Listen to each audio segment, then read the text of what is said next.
રાજકોટના જંગલેશ્વર સહિતના વિસ્તારોમાં 1400થી વધુ ગેરકાયદેસર મિલકતો પર બુલડોઝર ફેરવવા રાજકોટ મહાનગરપાલિકા અને પોલીસ તંત્ર સજ્જ છે।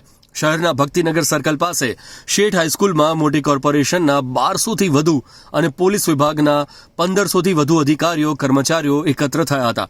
સાથે જ કોર્પોરેશનના ત્રણેય ઝોનના ડેપ્યુટી મ્યુનિસિપલ કમિશનર, દબાણ હટાવ શાખા, વિજિલન્સ સહિતના અધિકારીઓ અને કર્મચારીઓ પણ જોડાયા હતા। આજે 21 ફેબ્રુઆરીને શનિવારે 7 રૂટમાં પોલીસ અને કોર્પોરેશનના અધિકારીઓ તેમજ કર્મચારીઓ દ્વારા ફૂટ પેટ્રોલિંગ કરવામાં આવ્યું અને દબાણકારોને ઘર ખાલી કરવા સમજાવવામાં આવ્યા।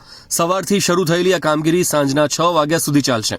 જંગલેશ્વરની 78 જેટલી સોસાયટી ગલીઓમાં જઈને કોર્પોરેશન અને પોલીસની ટુકડી લોકોને દબાણ ખાલી કરવા જણાવ્યું હતું। હું ચેતનસિંહ મોરી, નાયબ કાર્યપાલક ઇજનેર વોટર શાખા, માનનીય કમિશનર સાહેબના આદેશ અન્વયે રાજકોટ મહાનગરપાલિકાની વિવિધ ટીમો આજરોજ જંગલેશ્વર વિસ્તારમાં અસરગ્રસ્તો જે છે ટીપી સ્કીમના પ્લોટમાં રસ્તામાં દબાણ છે તે હટાવવા માટે કાર્યરત છે। સોમવારથી આ વિસ્તારમાં મેગા ડિમોલિશનની કાર્યવાહી કરવામાં આવનાર છે।